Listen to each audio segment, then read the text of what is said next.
Saludos a todos, gracias por conectarse en nuestro podcast Talent Talks. Y hoy me acompaña Mayda Groló Santiago, gerente de recursos humanos de Eaton en Arecibo, y ella es doctora en psicología industrial. Gracias, Mayda, por acompañarme. Saludos, gracias por la oportunidad, un privilegio para mí compartir con ustedes. Qué bueno. Y me encanta, ¿verdad? Recientemente, si hay muchas profesiones de las que miro y siempre estoy al pendiente, ahora más que nunca, es de la parte de psicología industrial. Y obviamente, pues, qué bueno, porque yo creo que dentro de toda la gente que he entrevistado, no muchos han sido ya doctores en psicología industrial. Y me encantaría conocer por qué decides estudiar psicología industrial. Perfecto, pues mira, Yolaine, el área de la salud mental siempre me llamó la atención. Me gustó mucho cuando comencé mis estudios en psicología general, el bachillerato, la prevención, ¿verdad? Yo creo que uno de los campos que genera más estrés en el ser humano y que requiere de más atención es el mundo del trabajo, ¿verdad? Hay diversidad de profesiones.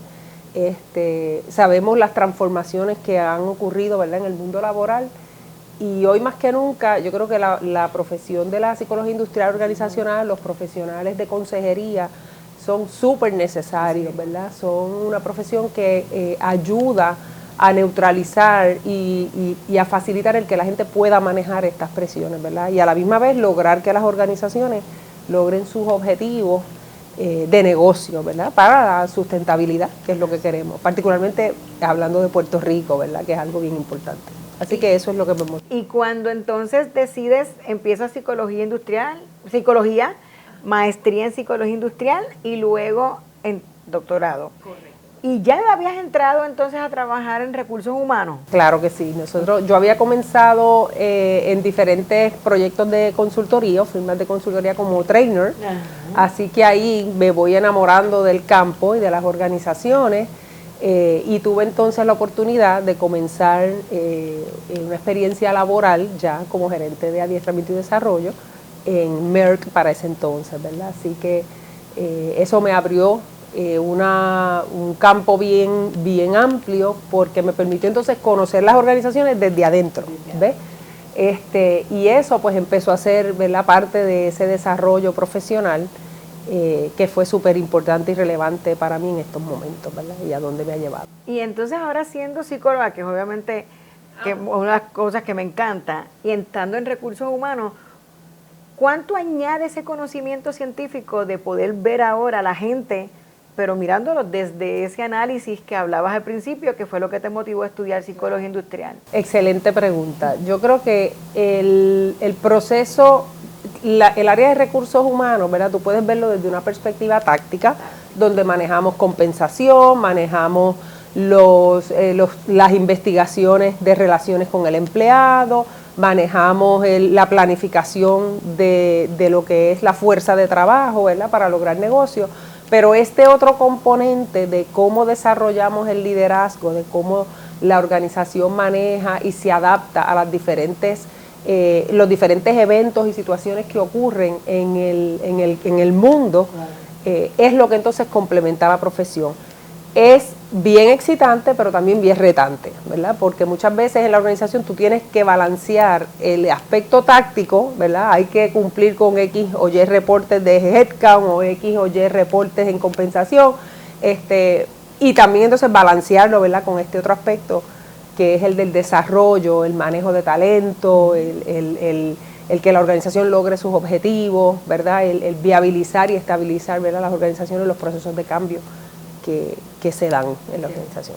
Me encanta. Y cuando entonces ves desde ese punto de vista los proyectos de manejo de talento, ¿verdad?, desde esa perspectiva que hablas de liderazgo y demás, ¿puedes contarme alguno de esos proyectos que haya sido uno de los más que te sientas, ¿verdad?, orgullosa por los resultados obtenidos que puedas haber cumplido en tu carrera profesional?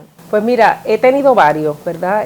Desde proyectos sencillos, academias de supervisión, destrezas básicas de supervisión, y ver cómo la gente va aprendiendo unas destrezas y practicando y poder darle ese coaching y ese feedback, hasta tener operadores, ¿verdad?, que empiezan con un cuarto año de escuela superior y les vamos presentando que aquí no hay límite, ¿verdad? Aquí el límite te lo pones tú. Qué bueno. Y tuve proyectos donde pudimos enviar empleados a Europa, grupos de 16, 17 empleados a ser adiestrados y adiestrar a otros. He tenido proyectos donde empleados hourly hemos podido traer la academia a la organización de modo que puedan hacer grados asociados, ¿verdad? Y ponerlos, capacitarlos para que compitan, ¿verdad? Para que puedan competir. Yo creo que uno de los más significativos en un proyecto de Reduction in Force donde pude trabajar con una institución para que pudiera capacitar a estas personas que se iban a quedar sin trabajo. Wow. Pero decirle, te llevas en tu maleta eso, ¿verdad? Y nadie te lo va a quitar y eso te va a hacer mercadeable. Así que ahí tuve una oportunidad con 15 operadores bien gratificante, ¿verdad? Y ver cómo van creciendo la organización y cómo de plantearse, yo no puedo hacer esto, a decir, sí, tú puedes, vamos a empezar, déjate llevar, vamos a caminar por el proceso. Y ahí como psicólogo obviamente trabajas la parte conductual y claro, que es lo que obviamente, porque ya se están poniendo una creencia limitante de que no puedes hacerlo, que me encanta escuchar ese tipo de proyectos porque no necesariamente es para tenerlos adentro, sino que los desarrollaste para que también se vayan con experiencia. Y eso me hace preguntarte, dentro de tu experiencia, ese rol, ¿verdad?, como psicólogo y como HR, trabajando de la estrategia del negocio, cuando te sientas en la mesa del negocio, ¿verdad?, de hablar de gente dentro de esa estrategia, ¿qué valor, ¿verdad?, o cuál ha sido esa importancia de tu experiencia y de tu conocimiento para poder apoyar la estrategia? Yo creo que el valor más significativo es influenciar, ¿verdad? El que podemos influenciar y educar al alto liderato de la organización para ver estas otras perspectivas. Yo creo que un rol bien importante que tenemos es cómo nosotros vamos a plantear con data y números, ¿verdad? ¿Cuál es el impacto que los cambios tienen para nuestro personal? ¿Por qué los necesitamos aquí? Hoy más que nunca nosotros sabemos que estamos compitiendo por talento, ¿verdad? Todo el mundo está buscando destrezas técnicas, todo el mundo está buscando... La guerra del talento. Así que, ¿cómo tú haces sentir a ese empleado que es importante y considera sus necesidades, ¿verdad? Que esto es teoría básica, ¿verdad? De Maslow para acá. ¿Cómo nosotros vamos a hacer que sean importantes para retenerlo y para ayudar al crecimiento de la organización? Yo creo que ese es el valor, ¿verdad?, que añadimos en la mesa de discusión. Okay. Y aparte de eso, para aprovechar, ¿cómo estás manejando esa guerra de talento, aparte de esas estrategias, ¿verdad?, cuando te sientas en la mesa del negocio, para poder tener tu gente retenida y atraer también, ¿verdad?, nueva gente? Esa es la pregunta que no me deja dormir, ¿verdad? Esa es la pregunta que no nos deja dormir. Nosotros, desde, ¿verdad?, de la compañía en la que estoy, Eaton, es bien agresiva en términos del talento y cómo nosotros vamos a retener, ¿verdad?, el talento. Hemos sido exitosos, la organización, para darte un ejemplo, el promedio del tenure está entre 15 a 16 años, o sea, wow, que es una buena, ¿verdad?, es un buen número. Claro. Sin embargo, la área geográfica las ayuda también. Claro, hoy día, sin embargo, tenemos ahora, ¿verdad?, mucho del talento nuevo que empieza a entrar es el que se nos hace más difícil de retener. Esa generación Z, ¿verdad?, esos millennials que empiezan a entrar, cómo nosotros tenemos que atraerlos, son reglas de juego diferentes. Así que, ¿qué estamos haciendo? Cosas innovadoras, beneficios que puedan ser atractivos para ellos, arreglos de turnos de trabajo diferentes, cómo nosotros y estamos todo el tiempo pensando cómo vamos a hacer esto distinto, ¿verdad? Para retener el talento y manteniéndonos constantemente con las nuevas tendencias. Lo que organizaciones como la tuya, Yolene, hacen, donde hacen estos research, pues nutriéndonos, ¿verdad?, con ustedes, porque es difícil. Qué bueno. Y obviamente qué bueno en el sentido de que ya la caja vieja de instrumentos, de herramientas se fue, y obviamente cuando mencionas cambiando hasta turnos, y eso era un jamás. Ese era tu turno y ese es el que hay, y si no, pues busca tu trabajo, ya no. Ya ahora si queremos el talento hay que flexibilizar y hay que ver cómo entonces lo traigo o lo dejo trabajando conmigo, porque otra empresa sí puede ser flexible para poderle darle esa oportunidad a la persona. Y cuando Hablamos, ¿verdad? También de esa parte de guerra de talento, lo puedo atar a la parte de transformación cultural, porque obviamente hablaste de generaciones, hablaste de, ¿verdad? De la parte de salud mental, del liderazgo y demás. ¿Cómo ha sido esa experiencia manejando esos cambios para lograr esa transformación y con todo lo que está sucediendo en el mundo, ¿verdad? Que impacta a la organización? Sí, en una palabra puedo decir intensa, ¿verdad? Ha sido una experiencia bien intensa de muchas horas. Ya no hay libros de psicología. Educación. Ya no hay que reescribir los manuales. Así mismo es. Así es que, sin embargo, ha sido una experiencia que me ha permitido, ¿verdad? No, yo creo que a todos los profesionales en este campo nos ha permitido abrirnos a otras perspectivas, ¿verdad? Buscar qué están haciendo otros países, cómo nosotros tenemos que mirar esto diferente, a qué nos mueve el asunto de la globalización y el manejo de talento internacional. Nosotros hemos traído personas de otros países, ¿verdad? Cómo nosotros podemos hacer esto, que el trabajo sea una experiencia gratificante para las personas, cumpliendo con las metas de producción y las metas financieras, claro está. Pero yo creo que esa ha sido ¿verdad? la forma en que nosotros tenemos que esto ha abierto perspectivas. De la pandemia para acá es otras reglas de juego, ¿verdad? Y una de las cosas que dialogaba con un gerente de una compañía de teléfono me decía, ahora ya yo no puedo esperar, yo tengo que salir a buscar la gente. Dijo, Mayda, antes había fila, ahora hay que salir. Salir y nos escogen. Tengo 2, 3 ofertas, déjame ver. Puedes esperar, ¿verdad? He escuchado, y obviamente nos ha pasado, puedo esperar a ver que me van a hacer otra oferta para entonces comparar. Correcto. Así que eso me lleva también, obviamente me imagino que eso es el reto número 1 que tienes actualmente, pero ¿hay algún otro que quieras compartir con nosotros que ha sido importante en tu carrera y cuál fue el impacto en el negocio? Yo creo que uno de los retos que he tenido a lo largo de mi experiencia fue cuando ha habido adquisiciones y compras, ¿verdad? Este alineamiento de cultura. Así que cuando tienes dos culturas que empiezan a chocar, ¿verdad? Que armonizan en unos aspectos, pero chocan en otros. Claro. Cómo a través de la educación, a través de ejercicios prácticos, a través de el constante feedback, ¿verdad? O retrocomunicación y el coaching, es que entonces tú empiezas a alinear esas culturas, mirando diferentes tipos de surveys, haciendo tablas, mesas redondas, round tables, ¿verdad? Este tipo de ejercicios, escuchar a la gente, ¿verdad? Yo creo que he sido exitosa y tuve 2 experiencias así. Y de hecho, actualmente es interesante porque en Eaton viene de varias transformaciones en distintas partes de la isla. Así que todavía nosotros escuchamos personas que dicen, no, porque yo vengo de Cabo Rojo, no, porque yo vengo de Toa Alta.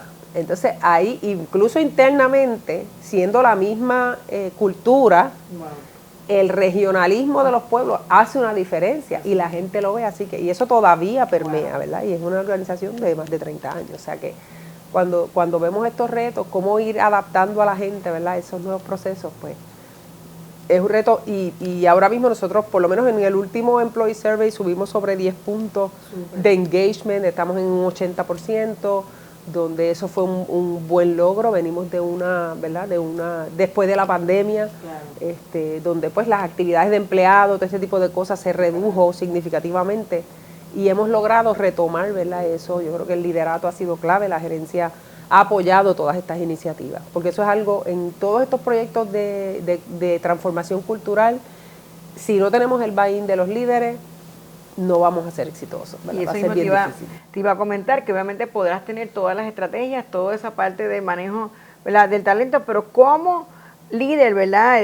Y dentro de las cualidades que estás viendo en la larga de tu carrera, ¿qué has visto de diferencia de que necesite un líder de ahora, que no puede quedarse también con la caja vieja de cómo liderábamos antes y cómo lo hacemos ahora para apoyar la cultura y que esté, ¿verdad?, comprometido con esa transformación en la organización?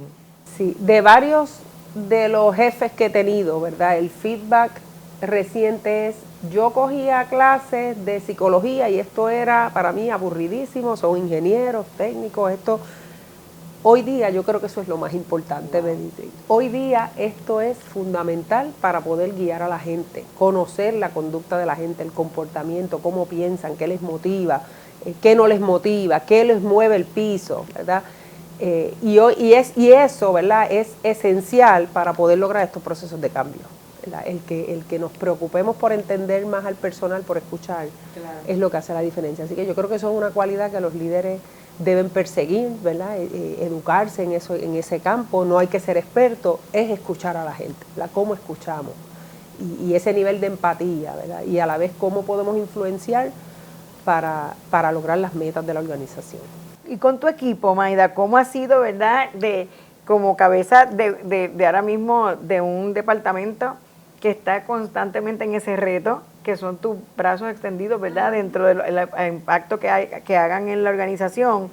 ¿Cómo trabajas con ellos para que estén actualizados también y puedan entonces tener el mismo, ¿verdad?, el mismo idioma que hablas tú desde la estrategia con la gente en el piso y demás? Sí, mantenerlos informados, ¿verdad? Nosotros tenemos una responsabilidad de bajar la información y bajarla. Obviamente hay cosas que se pueden decir en un momento dado, hay cosas que no, y saber esos tiempos es importante, pero mantenerlos siempre informados de todo lo que está ocurriendo, de cuáles son las prioridades, consulta con ellos también. Estoy pensando hacer esto, ¿qué creen de esta idea? Denme sus inputs, ¿cómo lo ven? Esto suena que no tiene sentido.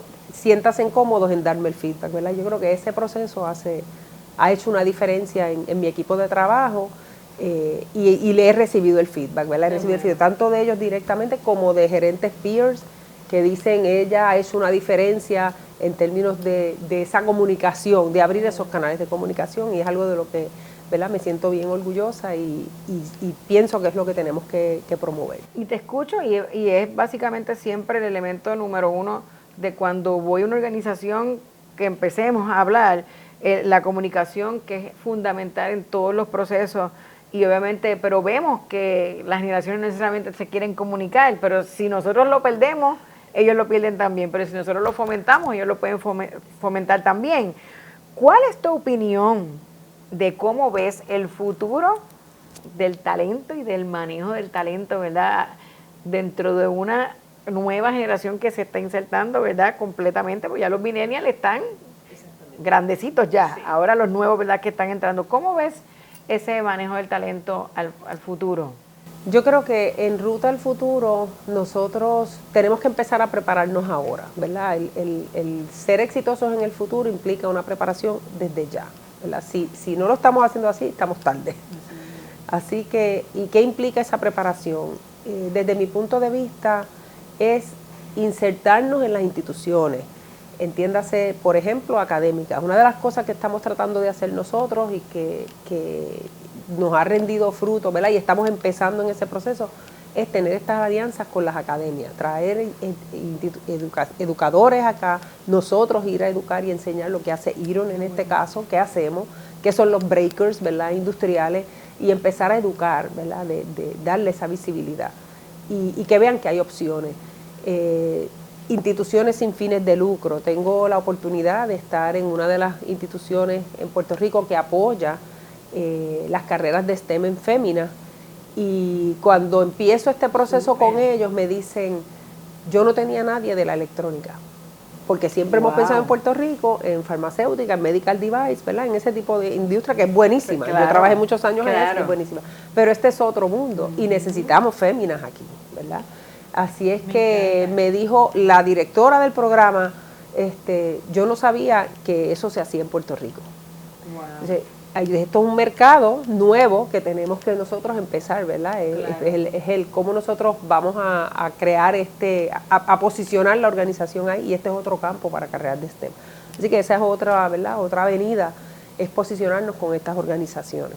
Y que básicamente vean el talento que está y no necesariamente pensando en, ay, me lo van a llevar. No, es que ellos, ¿verdad?, ese talento puede decir, la empresa se está ocupando en poderme desarrollar, porque el STEM, esté o no, la inteligencia artificial, eso es una ¿verdad?, característica o desarrollo que uno tiene, ¿verdad?, de una habilidad para poder trabajar con el que sea, porque obviamente ese es nuestro primer miedo ahora, y la inteligencia artificial la necesita como quiera nosotros. Exacto. Para poder seguir funcionando. Claro que sí. Así que, y obviamente los breakers todavía por inteligencia artificial tampoco se hacen. Exacto. Ni nada de eso, ni en pandemia ustedes pudieron apagar la planta para hacerla remoto. Así que obviamente, y lo comento siempre porque si hay algo importante, y obviamente me imagino que como psicólogo industrial lo estás viendo, es ese comportamiento y esas habilidades que tienen que tener independientemente sí o no para poder seguir creciendo en la organización. Me encantaría también saber un poquito de cómo estás viendo la parte del onboarding, porque obviamente eso es una parte ¿verdad? Esencial para la retención. Y quiero añadir esta pregunta porque muchas veces lo tomamos por poco, ¿verdad? Y la gente está buscando que en ese tiempo inicial, ¿verdad? Puedan hacer ese attachment con la organización. ¿Te ha pasado lo mismo? Sí, sí, yo creo que hemos sido, ¿verdad? En mi experiencia, a grosso modo, desde la perspectiva de recursos humanos, los onboarding que he tenido la oportunidad de trabajar son efectivos, ¿verdad? Yo puedo decir que han sido efectivos, son positivos. Donde tenemos áreas de oportunidad es cuando los soltamos entonces en su profesión, ya sea en su rol, ¿verdad? A nivel de hourly o a nivel de exento, como llamamos, ese seguimiento, ese coaching, ese dime cómo te va, ¿verdad? Eso es algo que yo creo que necesitamos estructurar más en muchas organizaciones en Puerto Rico, y ese es el feedback, ¿verdad?, que tengo de diferentes asociaciones y entidades. Hay unas más adelantadas que otras. Es algo que la gente lo está pidiendo, ¿verdad?, cuando los traemos a la organización. Así mismo. Y preguntan cómo es mi nivel, cuál es el proceso de onboarding. Y obviamente lo ideal es que uno acompañe a esa persona hasta casi un año en ese proceso con ese mentoring luego de cuando está dentro de la organización. Claro que sí. Me encanta. Y una pregunta, voy a pasar unas preguntas rápidas. Ajá. ¿Café o té? Café. Productividad, y me encantaría escuchar la opinión de una psicóloga industrial doctora. Ajá. ¿En 4 o 5 días? Productividad en 5 días. ¿De verdad? Sí. ¿Piensas que 4 días de 10 horas mentalmente le cuesta más al profesional que hacerlo, rendirlo en 5 días? Sí, pudiera ser efectivo dependiendo del rol. Ok, ¿verdad? Ok. Tenemos posiciones en el área de supply chain, ¿verdad? Y me Ok. circunscribo más a manufactura porque ha sido mi experiencia mayoritariamente. Cuando tienes que lidiar con suplidores de China, ¿verdad?, de diferentes países, de Europa, de Sudamérica, esos cambios de hora, es realmente productivo comprimirlo en 4.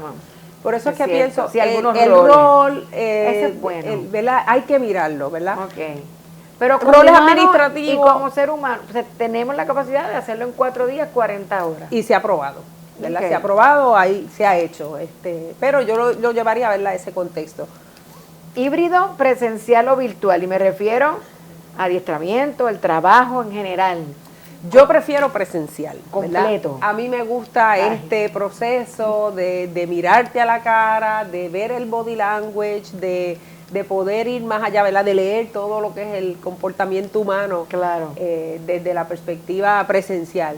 Sin embargo, reconozco que el aspecto virtual es un cambio que ha llegado para quedarse, y tenemos que adaptarnos a eso y cómo podemos ser innovadores y crear iniciativas que permitan esa interacción, ¿verdad? Así que se hace a través de los diferentes surveys, ¿verdad? A través de Teams hay sus mecanismos para hacerlo. Las entrevistas, ¿te gustan todas presencial o virtual? Las prefiero presencial. Ok. ¿Y el continuo desarrollo lo haces a través de podcasts, libros, audiobooks? Todas las anteriores. Todas. Sí. Muy bien. Siempre me gusta comprar el libro porque me gusta marcar. Soy de la vieja escuela, marcar con highlight, notitas y ese tipo de cosas. Así que pegarle post-it notes. Así que soy de esa vieja escuela. Me encantaría cerrar, Mayda, con una recomendación a esos estudiantes que están todavía, muchos de ellos pensando que psicología industrial, y quiero en este caso, lo hemos hecho siempre las recomendaciones de manera general, pero me encantaría en psicología industrial y más, porque entiendo que es una profesión que se debe tomar en consideración fuertemente en estas personas que quieren manejar gente, y obviamente estar en recursos humanos, y lo pueden complementar bachillerato y maestría en recursos humanos luego, o viceversa, o hay gente que le gusta psicología completamente, pero me encantaría que puedas darle esa recomendación y a nuevos profesionales que se están insertando en la industria, psicólogos, que cómo pueden ser exitosos uniendo, ¿verdad?, esa experiencia en HR y obviamente su bagaje y los estudios en psicología. Sí. Pues mira, yo la recomendación que les puedo dar, ¿verdad? Y fue algo de lo que yo hice. Cuando yo estaba haciendo mi maestría, creo que maestría o doctorado después, en psicología industrial, yo me fui al área de administración de empresas y yo cogí cursos con tremendos profesores en la UPI, ¿verdad? De comercio internacional. Yo cogí cursos de compensación. Algunas electivas me fui por esa línea, ¿verdad? Y aprendí muchísimo. Es bien importante que nosotros entendamos las dinámicas de negocio. No quedarnos en comportamiento nada más, sí, sino porque que entonces, también aterrizar. Uno, porque nos permite hablar el lenguaje de crecimiento y de negocio, ¿verdad? Y te puedes sentar en esa mesa a negociar y hablar el mismo lenguaje. Entonces, si nos quedamos solamente con este aspecto de conducta humana, pues entonces te ven como que esta es la persona que, ay bendito, es el advocate, ¿verdad? De los empleados, que vas a hacer ese rol, ¿verdad? Yo aprendí muy temprano en mi proceso, en mi carrera, que el rol de nosotros en recursos humanos, el rol de este consultor de negocio es trabajar con la organización y armonizar las necesidades. Cómo nosotros somos efectivos armonizando las necesidades, y para eso tenemos que hablar el mismo lenguaje, ¿verdad? Conocer de finanzas de negocios es bien importante, saber lo que es un P&L, saber cómo funciona el negocio, cuáles son las ventas, dónde es que están las varianzas. Si no entendemos ese negocio, se nos va a hacer bien difícil, ¿verdad? Y eso nos gana credibilidad en la organización. Gracias, Magda. Gracias. Me encanta también ese consejo porque es completamente real. Nos pasa y sucede muchísimo cuando entrevistamos a gente, ¿verdad?, dentro de recursos humanos o tenemos la experiencia de trabajar con ellos, que la parte del negocio solamente se queda, ¿verdad?, en la parte de HR y demás, y por eso muchas veces no nos invitan a estar en la mesa de estrategia, ¿verdad?, porque nos falta esa experiencia o ese conocimiento. Así que gracias por a ti estar por la conmigo oportunidad hoy. Y a todos los que se conectaron, busquen información, porque el continuo desarrollo sí hace falta, no importa si hay inteligencia artificial o no, hace falta seguir conociendo y poder desarrollándote en tu carrera. Busca información sobre nuestras certificaciones, manejatutalento.com, está toda nuestra información y tenemos completamente gratis acceso a 16 videos para continuar desarrollándote. Escríbenos y busca nuestra página para que puedas tener acceso a todo el contenido gratuito que tenemos para todos los que nos están viendo en nuestro podcast. Gracias a todos por conectarse y hasta la próxima.